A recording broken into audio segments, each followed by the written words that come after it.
할렐루야. 전 오늘 역대하 20장 14절에서 19절 말씀에 근거해서 백성들의 기도에 응답하시는 하나님이란 제목으로 같이 은혜를 나누기를 원합니다. 제목을 한번 따라해 보실까요? 백성들의 기도에 응답하시는 하나님. 아멘. 모압과 암몬 연합군의 남유다 침공과 그로 말미암은 국가적 위기 상황에서 여호사밧과 백성들은 예루살렘에 모여서 금식하며 하나님께 기도하지요. 백성들의 기도에 하나님이 응답하시는 이야기가 오늘 본문의 이야기입니다. 이번 주까지 우리가 신종 코로나 바이러스의 영향으로 5주째 함께 모여서 예배드리지 못하고 있는데, 처음에 우리가 함께 모여서 예배드리지 못할 그때에 제가 기도하는데 하나님께서 이 역대하 20장에 본문 말씀을 주셨어요. 그래서 지난 주까지 3번에 걸쳐서 모압과 암몬 연합군의 침공으로 위기를 만난 여호사밧 왕과 백성들이 어떠한 자세와 어떠한 기도를 하나님께 드렸는지 같이 저희가 은혜를 나누었고요. 오늘 그 백성들의 기도에 하나님이 응답하시는 이야기로 같이 은혜를 나누기를 원합니다. 그리고 다음번에는 하나님께서 친히 나서서 모압과 암몬 연합군을 물리치시는 이스라엘 백성들이 승리하는 그 본문으로 같이 은혜를 나누기를 원합니다. 오늘 백성들의 기도에 하나님이 어떻게 응답하시는지 본문을 통하여 하나님 주신 말씀 같이 한번 마음에 새기기를 원합니다. 첫째로 위기의 순간 하나님의 통로가 되는 사람들이 있습니다. 14절 같이 한번 읽겠습니다. 야의 영이 회중 가운데서 네잇 사람 야하시엘에게 임하셨으니 그는 아삽 자손 mattan야의 현손이요 여히엘의 증손이요 분하야의 손자요 스가랴의 아들이더라. 아멘. 여호사밧 왕과 유다 모든 백성들이 기도를 마치고 하나님 앞에 섰을 때 야훼의 영이 야하시엘에게 임했어요. 예루살렘에 많은 사람들이 모여 있었고 그들이 다 같이 한 마음으로 기도했는데 하나님은 야하시엘을 택하셔서 그를 통로 삼으시고 이스라엘 백성들에게 말씀하고 계십니다. 또 본문은 그의 가문을 상세히 밝혀주고 있는데, 성경이 이렇게 사람의 이름을 기록하거나 그의 가문을 기록하는 것은 분명한 이유가 있습니다. 즉 야훼의 영이 야하시엘에게 임한 것은 우연이 아니라는 거예요. 그의 가문을 보면 야하시엘의 5대 선조 아삽은 다윗이 임명한 3대 악사 중에 한 명이었고 레위인 찬양단을 지도한 사람이고, 그의 집안은 모두 레위인 찬양단으로 하나님을 찬양하는 거룩한 사역을 감당하는 사람들이었습니다. 야하시엘에게 하나님의 영이 임하고 그 뜻을 전하는 막중한 소임을 감당하게 하신 것은 그 가문이 믿음의 명문가였고, 또 그도 조상들처럼 늘 하나님 앞에 겸손하고 하나님의 말씀을 전하기에 부족함이 없는 사람이었기 때문에 하나님이 그 많은 사람들 중에서 야하시엘을 택해서 하나님 말씀을 전하게 하신 것입니다. 위기의 순간 하나님의 통로가 되는 사람, 그 사람이 바로 야하시엘이라는 사람이었어요. 여러분, 우리가 어렵고 힘들 때 우리가 찾는 것은 믿을 만한 사람입니다.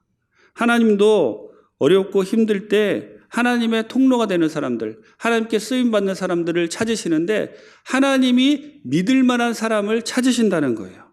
특별히 위기의 순간에 쓰임받는 사람들이 있는데, 여러분 지금 전 세계적으로 신종 코로나 바이러스로 온 세계 사람들이 다 어려움을 겪고 있는데, 지금 이 어려움을 겪고 있을 때 하나님이 과연 누구를 통하여 하나님의 말씀을 전하기를 원하실까?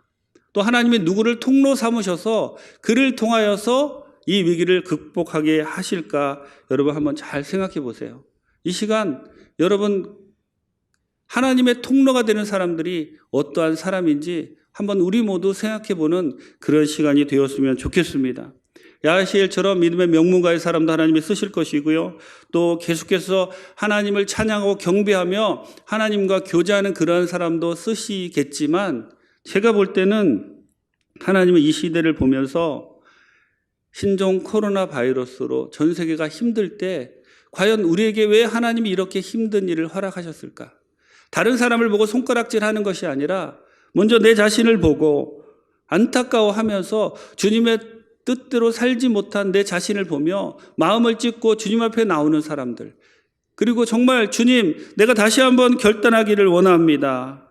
내가 주님의 뜻대로 살지 못했는데 이제부터라도 지금부터라도 주님의 뜻대로 살겠습니다 라고 결단하는 그러한 사람들을 하나님이 사용하시기를 원한다고 저는 생각합니다. 여러분, 이 시간 이 말씀을 듣는 우리 모든 성도님들, 우리 같이 결단하기를 원합니다. 주님, 내 잘못입니다. 나 때문입니다. 이런 마음으로, 긍휼한 마음으로 온 세상을 바라봐야 되고, 주님의 뜻이면 야하시엘처럼 다시 한번 통로가 되어서 하나님의 말씀을 전하겠습니다. 주님의 뜻이면 저를 사용하여 주시어서 이 어려움을 극복할 수 있는, 제가 믿음으로 결단하고 주님 무엇을 말씀하시든지 그대로 순종하며 나아가겠습니다 라고 결단하는 그 사람을 하나님은 기다리고 계시고 그 사람을 사용하기 원하신다는 겁니다.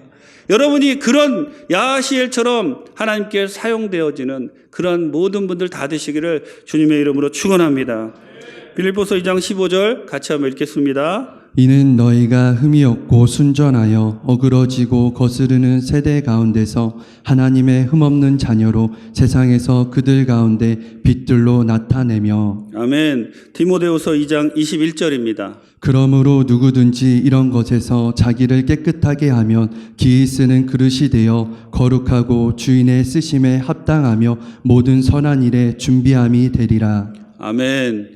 우리가 잘 아는 1907년 평양 대부흥운동의 시작은 평양에 있는 장대현 교회로부터 시작되었습니다. 1907년에 이제 이 교회에서 사경회를 진행하는데 기도 중에 한 사람이 일어서서 큰 소리로 외칩니다. 나는 아간과 같은 죄인입니다 라고 그 사람이 일어나서 고백을 하는데, 내 친구가 죽으면서 나에게 모든 재산을 정리하고 남은 가족들에게 전해줄 것을 부탁했는데, 내가 그 친구의 재산을 잘 정리하기는 했지만 정리하면서 그중에 100원을 내가 수고비로 따로 남겨놓고 내가 착복했습니다. 기도하면서 회개하면서 내일 아침에 내가 하나님께서 이렇게 찔린 마음을 주시는데 내일 아침에 내가 그 부인에게 100원을 돌려주겠습니다 라고 고백을 했습니다. 이 사람이 누구냐면 장로님이었다 목사님이 되신 길선주 목사님입니다. 길선주 목사님이 380만 명에게 복음을 전했다고 하시는데, 길선주 목사님의 이 회개의 기도, 이 기도를 듣고 많은 사람이 일어나서 나도 죄인입니다. 나도 죄인입니다. 나도 이런 죄를 저질렀습니다. 나도 누구의 돈을 떼어먹고 암 갚고 뒤에서 누구를 비방하고 누구를 욕하며 정말 하나님의 뜻대로 살지 못했습니다 라고 회개할 때 하나님께서 그곳에 모인 모든 사람들을 사용하셔서 그들을 통하여 큰 부흥을 일으켜 주셨고 그들을 통하여 한국의 위기를 극복할 수 있도록 도와주신 것입니다. 나부터 먼저 회개하며 주님께 나아올 때 주님의 통로가 될 줄 믿습니다.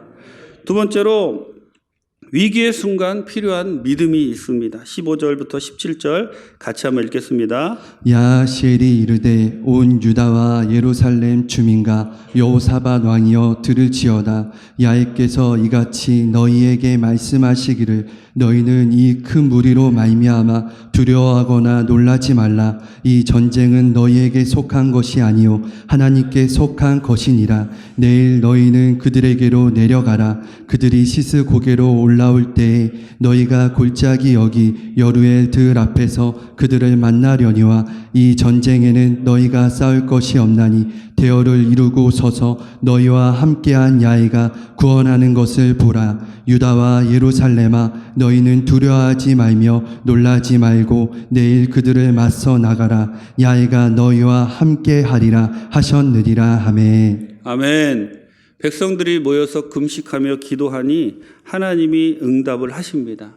하나님의 응답은 두려워하지 말고 놀라지 말고 이 전쟁은 너희에게 속한 것이 아니요 하나님께 속한 것이다 라고 이렇게 말씀하고 계시죠. 얼마나 감사한 말씀이에요.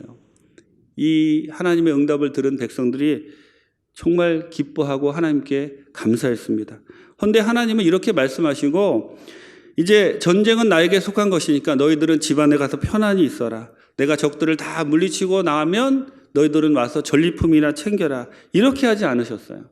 하나님은 백성들에게 말씀하십니다. 16절에 보면 내일 너희는 그들에게로 내려가라. 17절에 또 말씀하십니다. 내일 그들을 맞서 나가라. 이렇게 하시는 거예요. 그것도 군사적인 작전이나 전술과 전략을 가지고 적을 대응하라고 하시는 것이 아니라 그저 적들이 올라오는 그곳으로 내려가라 라고 말씀하고 있습니다. 여러분, 여호사밧 왕과 백성들의 마음이 어땠을까요? 하나님이 응답을 주셨어요. 이 전쟁은 내게 속한 것이니 너희는 그냥 가만히 있어라 라고, 그렇게 이 전쟁은 내게 속한 것이다 라고 말씀하셨는데 그냥 가만히 있어라 라고 하시는 것이 아니라 내가 나가서 싸우리라. 그런데 너희들은 내려가야 할 것이다 라고 말씀하고 있는 것입니다.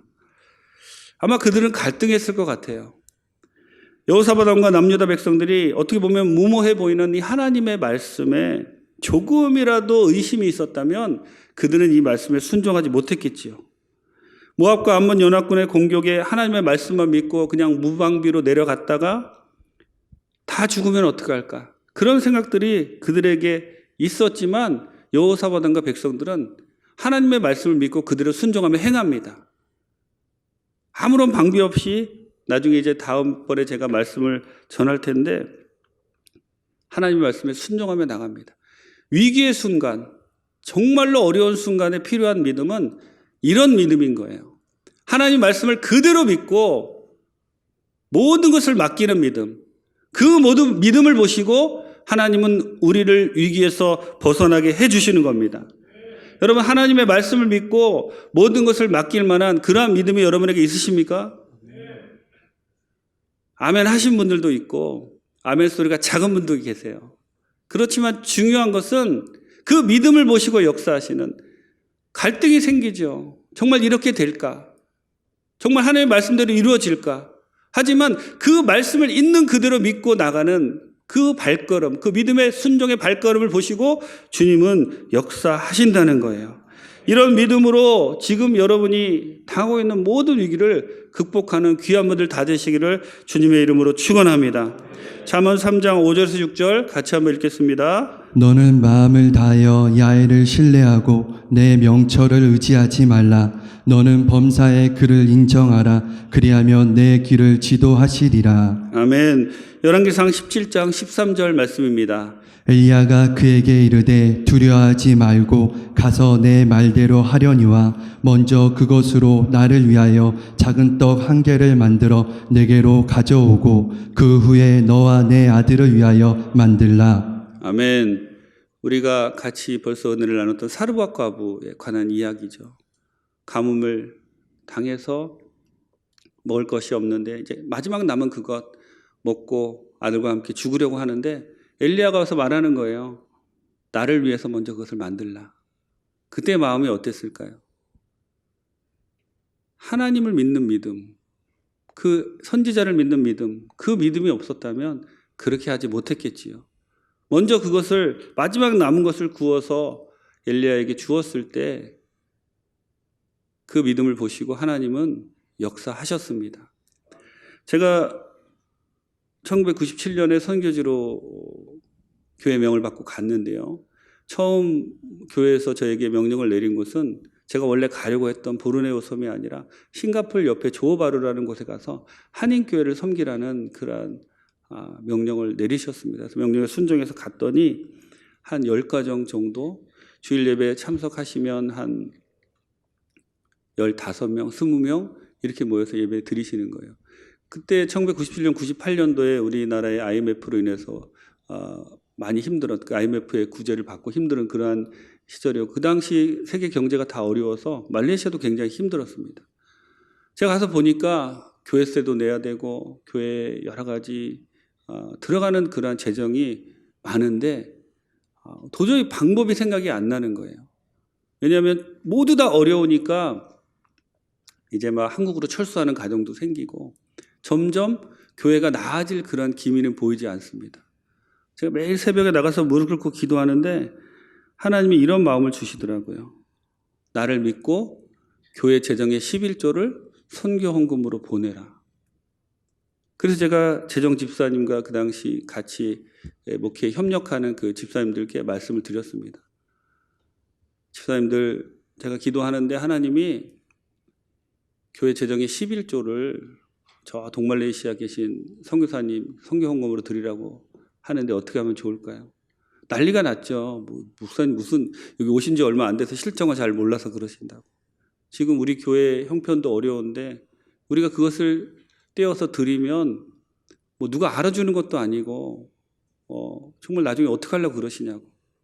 근데 계속 기도하면서 제가 들었던 생각이 어차피 그 11조 떼어서 드려도 없고 그게 있는다고 또 남은 재정이 채워지는 것도 아닌데 그럴 바에 하나님 말씀을 순종하며 나가는 것이 더 낫다. 그런 마음이 들었어요. 그래서 제가 합시다.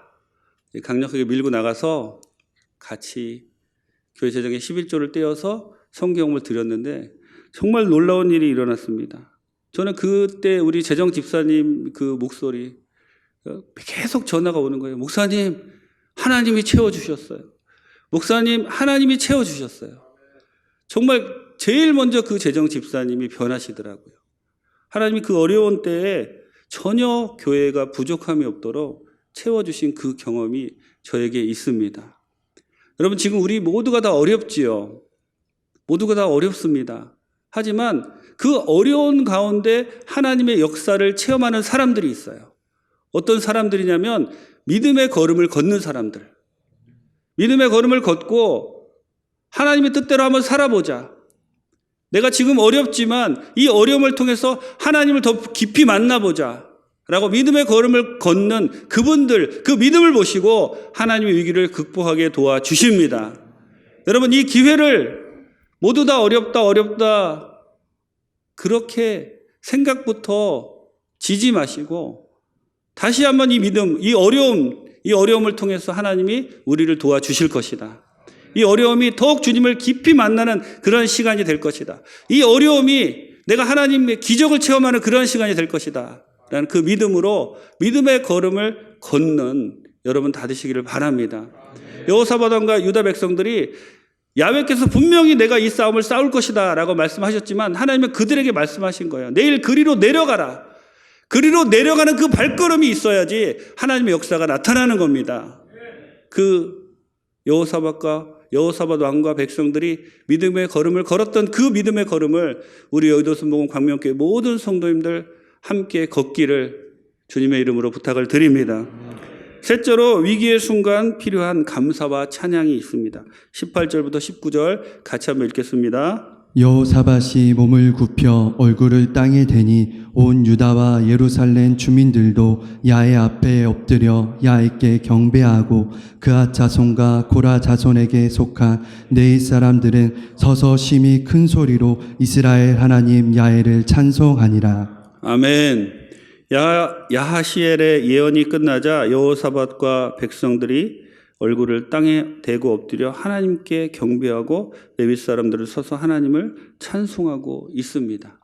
여러분, 어떻게 왕과 백성들은 이렇게 할 수 있었을까요? 어떻게 보면 잘 알려지지도 않은 한 사람으로부터 하나님의 약속을 들었을 뿐이고 아직 하나님이 적들을 물리쳐 주신 것도 아니에요. 여전히 적들이 몰려오고 있고 삶과 죽음의 기로에 서 있는데 어떻게 그들은 불안과 두려움 이런 모든 감정들을 다 물리치고 찬송과 감사로 하나님께 나아가고 있습니까? 여러분, 본문의 여호사밧 왕과 백성들에게서 우리가 배울 점은 결과에 반응하는 감사와 찬송이 아니라 하나님의 약속에 반응하는 감사와 찬송입니다. 여러분, 이것을 잘 기억하세요. 결과에 반응하는 감사와 찬송이 아니라 하나님의 약속에 반응하는 감사와 찬송을 드려야 합니다. 우리들의 감사와 찬송은 미래에 대한 믿음의 확신에서 시작되는 감사와 찬송이어야 되고 그것이 참된 감사와 찬송이 될 때 그 감사와 찬송을 주님이 들으시고 우리를 위기에서 벗어나게 해주신다는 거예요. 눈에 보이는 내게 주신 만큼 내게 받은 것만을 바라보며 감사하는 것도 중요하지만 아직 주시지 않았지만 주실 것을 바라보며 감사하며 찬송하고 나가는 것, 이것이 더 적극적인 감사와 찬송이고 하나님께서 우리에게 원하시는 것은 지금 이스라엘 백성들이 했던 그 찬송을 지금 우리가 하기를 원하시는 겁니다. 주실 것을 바라보고 하는 감사, 주실 것을 바라보고 하는 찬송, 그리 아니하실지라도 감사와 찬송을 우리가 주님께 드리며 나갈 때 주님은 반드시 응답해 주십니다. 반드시 도와주십니다. 주님의 역사, 지금도 우리는 보이지 않지만, 우리는 볼 수 없지만 주님의 역사가, 벌써 회복하시는 그 역사가 우리 대한민국에, 우리 교회에 계속되고 있음을 믿습니다. 여러분, 결과에 반응하는 감사와 찬송이 아니라 하나님의 약속, 하나님의 말씀에 반응하는 감사와 찬송을 주님께 드리는 귀한 분들 다 되시기를 바랍니다. 주님이 이러한 찬양을 기뻐 받으시고 이러한 감사를 기뻐 받으시는 거예요. 주님이 반드시 이렇게 이루어질 줄 믿습니다. 미리 감사하고 미리 찬송할 때 하나님의 역사가 우리 가운데 나타날 줄 믿습니다. 하박국 3장 17절 18절 같이 한번 읽겠습니다. 비록 무화과 나무가 무성하지 못하며 포도나무에 열매가 없으며 감람나무에 소출이 없으며 밭에 먹을 것이 없으며 우리의 양이 없으며 외양간에 소가 없을지라도 나는 야훼로 말미암아 즐거워하며 나의 구원의 하나님으로 말미암아 기뻐하리로다.